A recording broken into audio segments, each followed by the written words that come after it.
এই ধরনের গানে খুব উন্নত মানের লিরিক্স তো থাকে না, কি খুব দরকার ছিল এই ধরনের গানের আবার লিরিক্সের মানে খোঁজাটাও বোকা সোডা মো। তো কেওড়া জলেতে সোডা, আরে কি বলবো।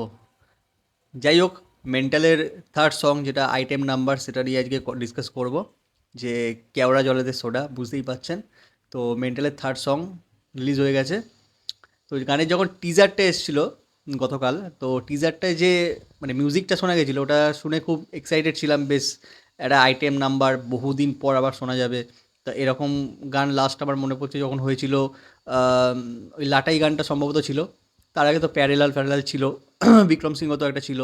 তো এরকম সাদের লাউ বানাইলো মোদের বৈরাগী, তো ওইটা যুদ্ধ সিনেমাতেও ছিল।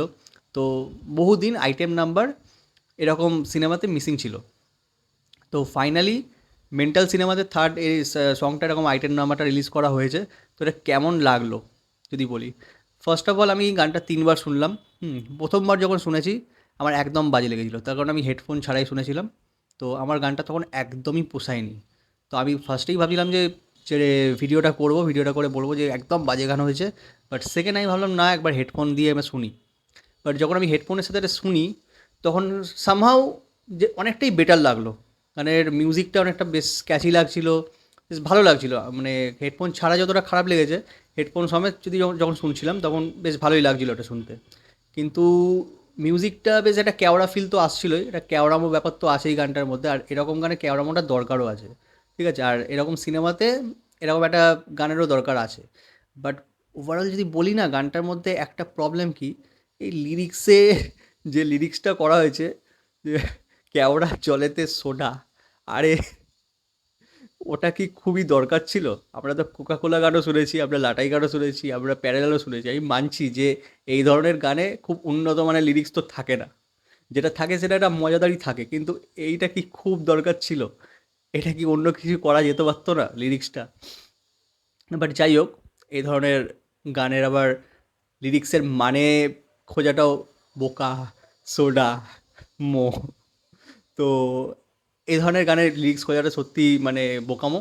তো যদি আমি বলি পারফরমেন্সের দিকের কথা, তো তৃণাসা, স্যাম, নীল তিনজনই খুব ভালো একটা পারফর্ম করেছে গানটার মধ্যে। দেখতে খুব ভালো লেগেছে, মানে ভিজুয়ালটা খুব ভালো, স্টেজিংটা খুব ভালো হয়েছে।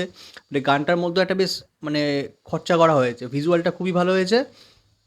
আমি বলছি না এটা কোনো নোরা ফাতেহিকে ম্যাচ করছে বা বলিউডের কোনো ম্যাচ করছে, বাট ওভারঅল যদি বলি এটা তো খুব খারাপও লাগছে না, ডিসেন্ট লাগে দেখতে, তো বেশ ভালোই লাগছে। আর গানের মিউজিকটা যখন হচ্ছিল, বেশ ভালোই লাগছিল কিন্তু শুনতে, এটা কিন্তু খুব একটা খারাপ লাগছিল না। আর গানটার মধ্যে আরও এটা বেশি ভালো লাগতো, আমি জানি না গানটা কোন সিচুয়েশানে হয়তো সিনেমাটার মধ্যে আসছে। এটা যদি এরকম দেখাতো যে জাস্ট গাড়ি করে আসছে বা ওটাকে এন্ট্রি নিচ্ছে, বেশ আরও বেশ এক্সাইটমেন্ট একটা ফিল আসতো কিন্তু গানটার মধ্যে।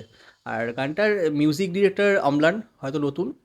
তো নতুন হিসেবে আমার খুব একটা খারাপ লাগেনি গানটা, যেটা মিউজিক দিয়েছে খুব একটা খারাপ লাগেনি। হ্যাঁ, তার মানে তো নিশ্চয়ই এটা প্যারেলাল বা যতই ঘুড়ি ওড়াও রাতে লাটাই তো আমার হাতে, ওরকম গানকে ম্যাচ করেনি বা কোকাকোলাকেও ম্যাচ করেনি। বাট মানে খুব একটা খারাপও কিন্তু এটা লাগেনি। আর যে গেয়েছে ঈশান এবং সুচিস্মিতা, খুবই ভালোই গেয়েছে গানটা, খারাপ লাগেনি। তৃণাসা, স্যাম, নীল তিনজনকেই খুব ভালো লেগেছে দেখতে। তো দেখা যাক যে গানটা থিয়েটারে যখন মানে চলবে, তখন এটা কতটা ভালো লাগে শুনতে। ওভারঅল যদি আমি বলি, এটা খুব একটা খারাপ ফিলও দেয়নি। আর এরকম গানের একটু দরকার আছে।